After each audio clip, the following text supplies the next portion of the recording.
o que falar e o que não falar, né? O que esperar e o que não esperar da nossa equipe de atendimento, da nossa equipe de colaboradores, da nossa equipe que faz com que os nossos serviços sejam percebidos pelos clientes da maneira que a gente planejou, né? Então esse tema é muito recorrente nas consultorias. A gente trata da questão pessoas de uma maneira bem criteriosa. Afinal, nós estamos falando de prestação de serviços, e prestação de serviços só existe porque existe uma equipe de atendimento que entrega uma experiência conforme a gente planejou. Então, o tema pessoas está muito intrínseco à qualidade de prestação de serviço que você executa. No nosso caso de dentistas, né, nós somos meio que treinados e criamos uma mentalidade de que quem está entregando, quem é responsável pela qualidade do serviço é o profissional. Na verdade, serviços profissionais de modo geral. O advogado, o arquiteto, o cirurgião dentista, o médico, todos esses profissionais foram treinados a entender que qualidade é inerente à sua competência. Mas, na verdade, quando a gente começa a executar essas profissões na nossa vida, a gente logo percebe que a qualidade não está só na nossa mão, no que a gente sabe, nas nossas habilidades, né?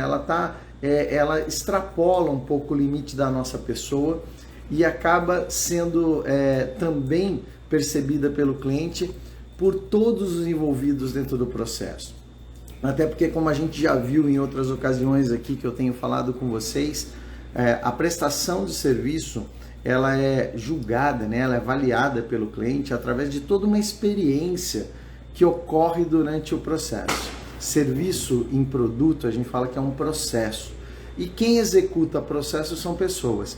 Então, uma vez que você, como profissional, começa a desenvolver uma forma de entrega que acaba tendo uma percepção de qualidade para os seus clientes, com o passar do tempo é natural que você acabe contratando pessoas para que entreguem esse serviço junto com você. Você precisa de uma equipe de atendimento, recepcionistas, auxiliares, pessoal de limpeza, pessoal, muitas vezes protéticos trabalham dentro de clínicas, outros profissionais, outros colegas. Em outra live nós vamos falar disso, falar como é que é a contratação, o relacionamento de um profissional com outros profissionais da sua equipe de atendimento.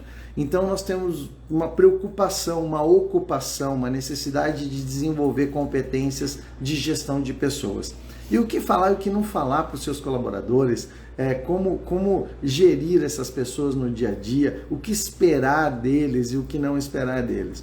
Então eu penso da seguinte maneira: primeira coisa que é um tabu, criou uma nova forma de conversar sobre pessoas, está relacionada a como chamar esses funcionários.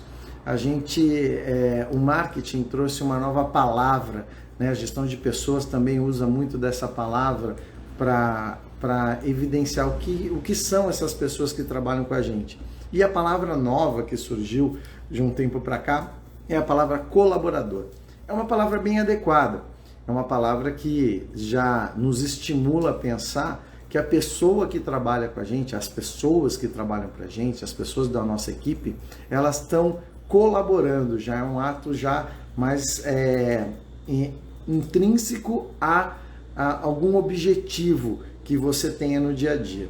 Mas a gente não pode confundir que essas pessoas estão ajudando a gente. Eu acho que essa questão da ajuda, de falar que os seres humanos que trabalham ali, as pessoas que trabalham com você, estão te ajudando a fazer alguma coisa, eu acho um pouco equivocada e ela pode trazer algum problema para a gente. Eu penso assim: se você tem pessoas que trabalham com vocês, as relações estabelecidas na questão do trabalho, elas estão ligadas sim a um funcionário. A pessoa que você contrata é de cara e sempre vai ser um funcionário e você, ou seja, um empregado e você é um empregador. Você possui suas responsabilidades legais em relação a essa contratação. No Brasil, né, a contratação de pessoas, a parte legal de contratação de pessoas, o direito trabalhista é severo, existe uma série de regras a se cumprir. No Brasil até se discute se essas regras não são até exageradas, né, em relação a outros países como Estados Unidos. Então, a admissão de um funcionário, a demissão de um funcionário, as responsabilidades em relação a ele, férias, 13º, nós temos uma legislação bastante rígida em relação a essa relação. Então, é importante que você, como empregador, você saiba dessa legislação em primeiro lugar. Você esteja protegido dessa relação, porque uma vez que você não execute os deveres que você tem perante essa relação, você vai ter problema. E o empregador também ele conhece essas leis e no caso de uma discordância, isso vai ser decidido, né, de maneira judicial, né, de maneira legal, essa relação. E a gente não quer que isso aconteça de maneira nenhuma, a gente quer que as relações sejam estabelecidas de maneira saudável e que também que respeitem as leis. Então há toda uma formalização desse processo e por isso eu entendo que cada pessoa que trabalha com você, via de regra, de cara, né, ela é um funcionário e você é um empregador e vocês têm uma relação a se cumprir em relação a isso. O que significa ser um funcionário e o que significa ser um empregador? O empregador define uma série de tarefas que essa pessoa vai executar durante a convivência, durante o momento que essa relação exista. E o empregado, ele tem como dever executar essas tarefas conforme foi treinado, conforme foi orientado a passar por elas, né? Agora, quando a gente fala de colaborador, eu penso que o colaborador ele já é mais uma atitude do que o nome dessa relação que se estabelece. O colaborador é um funcionário que acaba entregando dentro do seu conjunto de tarefas algumas atitudes além do que você esperava, além do que o empregador esperava. Então, quando você tem pessoas dentro da sua equipe que, por exemplo, não só realizam as tarefas, cumprem os processos que foram estabelecidos, mas ela também colabora para o desenvolvimento desses processos, pela melhoria desses processos, executando tarefas com primazia, melhorando processos que eles fiquem mais rápidos, ou mais econômicos, ou mais inteligentes, ou de uma maneira percebida pelo cliente com mais qualidade. Eu considero que essa pessoa, na sua posição de funcionário, está colaborando com os objetivos da empresa, que é de satisfazer os seus clientes. Então, eu acredito que a palavra colaborador, ela é muito bem utilizada, mas ela acontece durante o relacionamento, assim como liderança. Eu não acredito que todo mundo que empregue uma pessoa para executar tarefas para sua empresa, essa pessoa de cara já é um líder. Não, liderança também é algo que acontece no relacionamento e então liderança e colaborador é algo que de vez em quando acontece com primazia. Mas a relação empregado-empregador ela sempre vai ter. Independente se você é bom líder ou se a pessoa que você contratou é um bom colaborador, ela vai ser sempre um funcionário e você vai ser sempre um empregador. Então, primeiro vamos separar essas duas condições para que a gente não se confunda nas relações humanas dentro do seu ambiente de trabalho. E o que falar e o que não falar para o seu colaborador, como lidar com ele no dia a dia, como fazer com que ele participe dos processos de maneira efetiva, cada vez mais efetiva e com qualidade, para que você tenha realmente pessoas que colaborem com os objetivos da empresa. Então, eu penso que o que você não deve falar para o seu funcionário, mesmo que você desenvolva uma boa liderança, mesmo que você desenvolva um bom relacionamento, é que ele é, por exemplo, o teu braço direito, ou ele é o teu anjo, né, que está ali do teu lado. Eu já fui em algumas clínicas, às vezes o empregador, né, na sua miopia de liderança, de querer agradar a equipe, me apresentou recepcionistas, ou gestores, ou auxiliares, como sendo, olha, essa daqui é meu braço direito, sem ela aqui eu não consigo, o que seria de mim? Eu acho um pouco perigoso essa relação de dependência. Até porque uma boa empresa não pode depender da qualidade humana apenas, né? Você fala assim, não, se eu perder essa pessoa, eu vou perder qualidade na minha recepção, porque quem domina a recepção é ela. Quem sabe fazer tudo com primazia é a pessoa. Melhor do que você ter pessoas maravilhosas, extraordinárias, é você ter processos bem desenhados, treinamentos bem realizados, um sistema de controle de tarefas que seja feito de maneira colaborativa, inclusive pelo líder. Por isso que eu chamo de liderança colaborativa. Eu acho que líderes que querem ter colaboradores têm que desenvolver competências de uma liderança colaborativa, de uma liderança participativa, de uma liderança que realmente deixe claro os objetivos do cargo e das tarefas, para que você consiga desenvolver uma relação ganha-ganha com essas pessoas que estão com você. Então, você chamar as pessoas de meus ajudantes, meus braços direitos, meus anjos da guarda aqui no dia a dia, eu acredito, no meu modo de ver, que é um pouco arriscado nessa relação. Cria-se um excesso de valor à pessoa fulana e ciclana, e não é a ideia que isso seja estabelecido. Tem que deixar muito claro essa relação de que a pessoa, na verdade, está sendo paga para executar uma série de funções dentro da empresa. Ela já existe uma série de compromissos do empregador em relação a essas pessoas.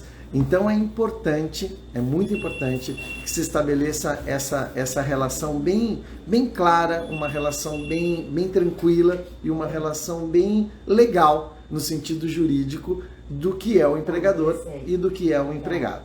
Porém, é óbvio que a gente quer das pessoas um ambiente de trabalho, para as pessoas, um ambiente de trabalho que seja saudável, um ambiente que seja colaborativo, um ambiente onde se estabeleça confiança, respeito, e isso a gente consegue de várias outras maneiras, que não seja criar uma dependência enorme do empregado em relação ao empregador e nem do empregador em relação ao empregado, tá?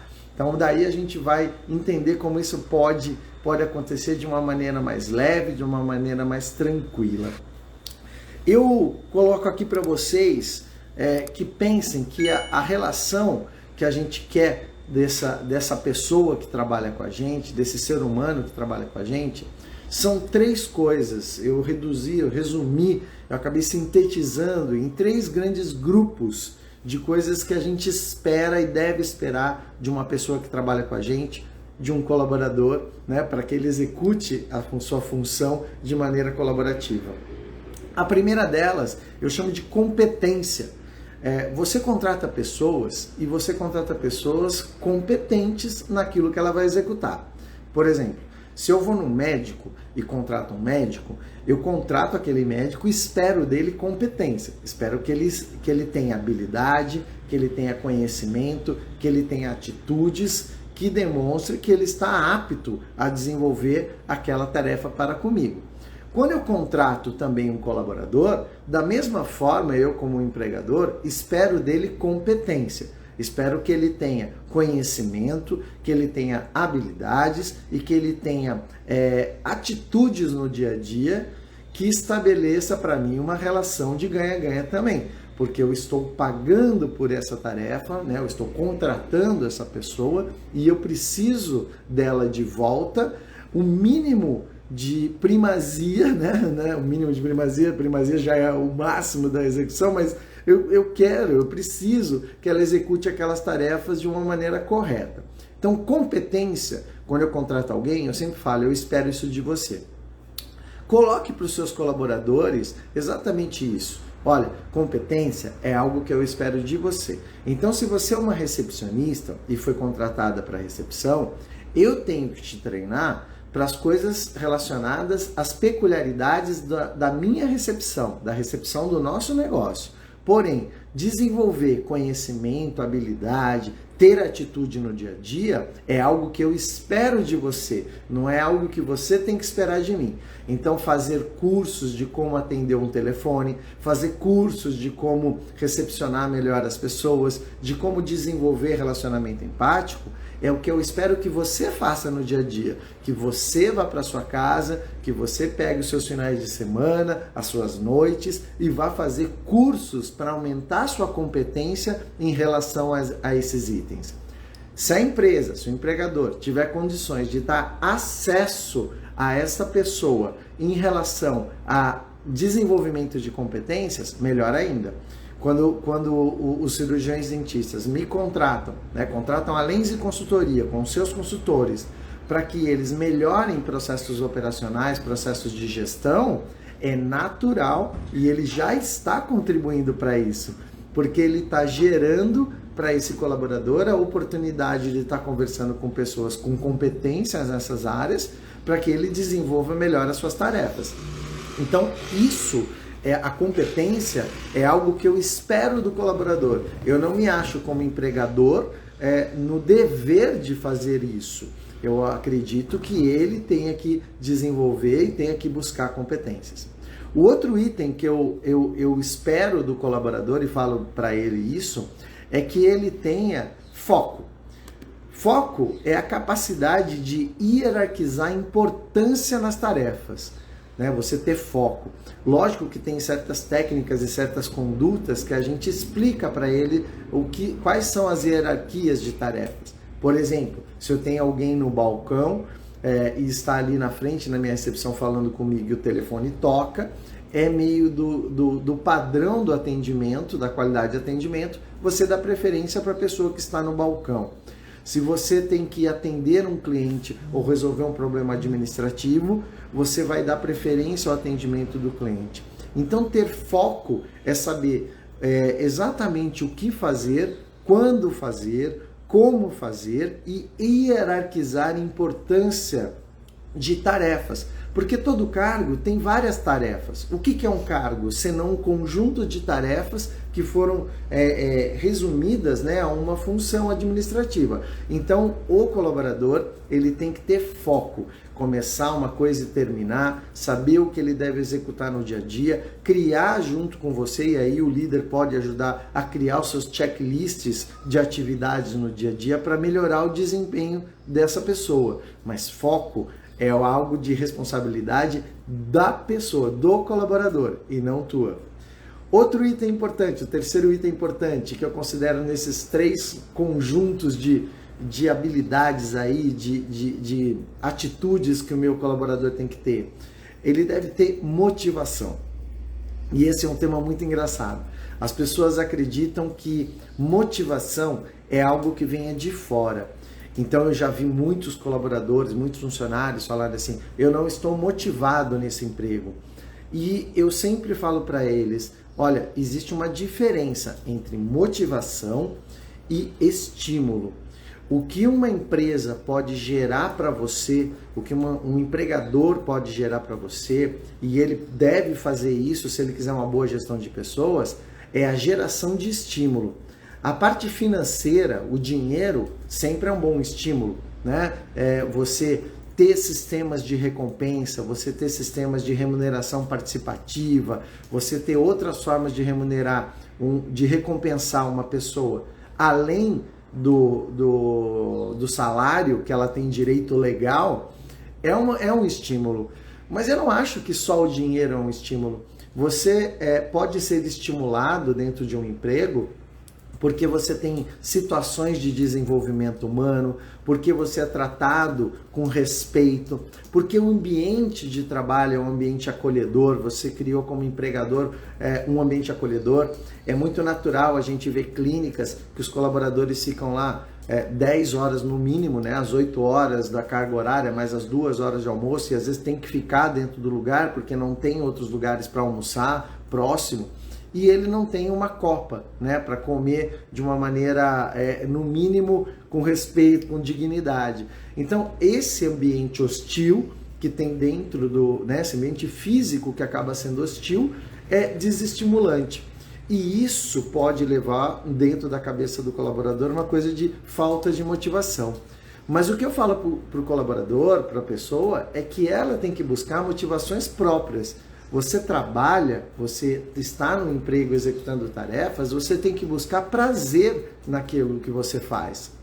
Se você não tem prazer em atender pessoas, se você não tem prazer na função de ASB, em executar bem as suas tarefas dentro do consultório, de você lidar com situações de saúde, de estética, de relacionamento com um cliente na posição de paciente que ele está, e isso não é prazeroso para você, obviamente você vai estar desmotivado. Então, motivação é algo que eu espero também do colaborador. Então, competência, foco, motivação é algo que eu espero das pessoas. Por isso que, como empregador, como líder, o que eu procuro fazer é deixar muito claro para as pessoas e auxiliá-las, aí eu posso fazer isso e devo, auxiliá-las na compreensão desses itens e passar para elas algumas sugestões de desenvolvimento nesses itens. No desenvolvimento de competência, no desenvolvimento de foco, no desenvolvimento de motivação para que ela se sinta melhor no ambiente de trabalho. E aí, algumas coisas que no dia a dia, como líder, a gente acaba executando, e é natural da gestão de pessoas, são os feedbacks. Nós temos que, para liderar, dar feedbacks ao nosso colaborador. O que são feedbacks? É a gente falar para ele se o que ele está fazendo está bom, está médio, está ruim, se a gente esperava mais, se a gente esperava menos. Esses feedbacks têm uma regrinha básica da gestão de pessoas, elogie coletivamente, em público, e chame a atenção, faça uma crítica, corrija, mostre que alguma coisa está errada de maneira reservada. Isso preserva esse ser humano no dia a dia e existem várias técnicas de liderança para que a gente execute isso. Mas uma simples deem feedbacks. Muitos colaboradores, eles reclamam no dia a dia nas consultorias que eles não estão entendendo se o que eles estão fazendo está correto ou não, está do agrado ou não. Para que você dê feedback, entra uma outra característica do líder, que você deve falar isso para ele para esperar dele algo bom. Seja coerente na passagem de informações. Outra coisa que os colaboradores reclamam muito é que os líderes mudam de opinião. Uma semana, um mês, eles falam para fazer determinada maneira alguma tarefa, alguma atividade, mas no mês seguinte eles mudam de opinião e aquilo não é mais daquele jeito. Isso acontece porque em alguns lugares, alguns cirurgiões dentistas, gestores, eles não formalizaram os processos da sua clínica, os processos de atendimento. Então, quando eles vão executar, vão pedir para os seus colaboradores executarem as tarefas, eles acabam dando essas orientações na hora. E essas orientações que eles dão na hora, muitas vezes uma semana depois, um mês depois, elas voltam essas orientações de uma maneira diferente. Às vezes nem é de uma maneira diferente, mas o colaborador entendeu de uma maneira diferente. Então, uma dica para que vocês executem uma liderança, uma gestão de pessoas de uma maneira coerente formalizem os seus processos. Tenham esses processos de maneira formatada. Como atender o telefone, como falar com uma pessoa que vem pela primeira vez à sua clínica, desenhando todos esses processos, como esterilizar os materiais, os instrumentais, como arrumar o seu consultório para as áreas que você, para os procedimentos que você vai fazer. Então, quanto mais você formatar, quanto mais você criar checklists operacionais, procedimentos operacionais padrões, os POPs, manuais executivos, melhor, você vai ser mais coerente na sua gestão de pessoas, na sua liderança. Outro item, além do processo, são os próprios valores internos. Como a gente se relaciona no dia a dia. Então, valores como transparência, acolhimento, rapidez, isso é muito dependente do posicionamento estratégico de vocês. Por isso que líderes que possuem missão, visão, valores, que possuem posicionamento estratégico, naturalmente eles vão ser líderes mais coerentes. porque as pessoas sabem para onde aquela empresa, para onde aquela clínica está indo, qual é o caminho, qual é o direcionamento que ela tem, qual é o público que ela atende, como que se atende esse público, e uma vez tendo esses sistemas de trabalho, você vai conseguir, através de treinamentos, através de reuniões periódicas com seus colaboradores, e eu sugiro que pelo menos uma reunião formal semanal deve existir. Nossos clientes são orientados a 1 hora por semana tirar para conversar com seus colaboradores, com uma pauta definida, onde se relembre a missão da empresa, os propósitos dela, onde se relembre os nossos valores, onde se relembre aonde estão os pontos de atenção de tarefas que são perigosas, como marcar ou desmarcar uma consulta, como esterilizar um material. Então, é como conduzir um cliente até o consultório, como lidar com uma reclamação, porque elas acontecem em prestação de serviço, mesmo com o prestador de serviço estando correto. Nós lidamos com seres humanos, então seres humanos têm expectativas e monitorar as expectativas das pessoas é algo complexo. Então, se você se reúne semanalmente, 1 hora por semana, e tira para conversar com seus colaboradores, falando sobre o que aconteceu durante a semana e como se preparar para situações difíceis, você está dando para essas pessoas feedback, né, em relação a isso. E quando tiver algo peculiar, que você precisa chamar atenção para uma conduta inadequada ou para que execute uma tarefa melhor, chame esse colaborador, esse funcionário de maneira reservada e passe para ele, pergunte para ele por que ele não está conseguindo executar, o que está acontecendo, como que você pode ajudá-lo a desenvolver melhor. Por isso é importante que todo líder saiba executar todas as tarefas do seu negócio com primazia também. Um cirurgião dentista que não sabe protocolos de esterilização vai ter dificuldade de treinar sua equipe para isso. Uma coisa que eu chamo a atenção nesses feedbacks é o cuidado do rótulo. Cuidado para rotular as pessoas. Olha, você está desatento, você é desatento ou você é desorganizado. O rótulo negativo é uma coisa muito ruim nas relações humanas. O que eu sugiro é que tanto o elogio ou quanto uma crítica, você o faça em relação a uma tarefa, a uma atitude. Você foi desorganizado naquela situação, ou mesmo seja algo positivo como elogio, olha que legal, como você organizou o nosso estoque, agora a gente consegue trabalhar melhor e mais rápido. Então, quando você elogia ou critica uma atitude, você não está rotulando uma pessoa, você está mostrando que naquele momento ela teve um desempenho que foi bom ou ruim e que você pode fazer desse desempenho ser melhor. E por que ela vai fazer isso ser melhor? Por ela. Então, uma coisa que eu não falo com a equipe é vamos vestir a camisa, né, da empresa. Eu acho que vestir a camisa da empresa está relacionado a todos compreenderem que a empresa é um local de trabalho coletivo, onde todos estão tendo a oportunidade de executar o melhor de si. Então, se te dão caixa vazia para empilhar, empilhem essas caixas vazias da melhor maneira possível. É o que eu sempre falei para os meus filhos, quando eles entrarem no mercado de trabalho, já tem um que já está no mercado de trabalho, não interessa se a tarefa que estão te dando é uma tarefa que você se sente muito honrado, por mais boba que seja a tarefa, faça ela da melhor maneira possível, porque você está fazendo isso por você, não pela empresa. Você está fazendo isso para ser melhor. Então, quando a gente joga, né, melhor, quando a gente executa uma tarefa com primazia, nós estamos nos valorizando, nós estamos fazendo o melhor para nós. E é isso que eu quero do meu colaborador.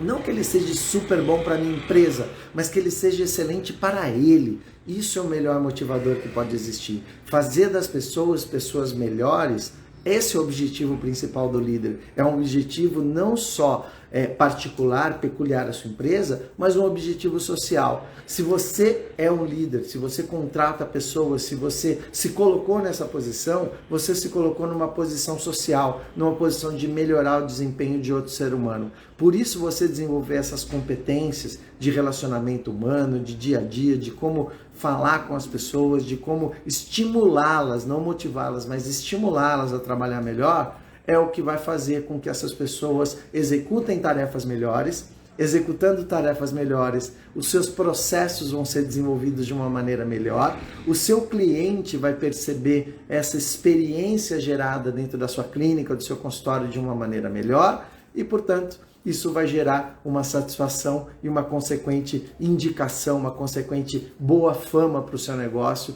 e é isso que a gente espera para todos os nossos clientes de consultoria e para vocês também, tá bom? Então hoje a gente falou um pouquinho de pessoas, falamos um pouquinho de como liderar, né, do que você deve esperar, do que você deve, o que você deve falar com o seu colaborador para que você tenha um desempenho melhor no seu dia a dia.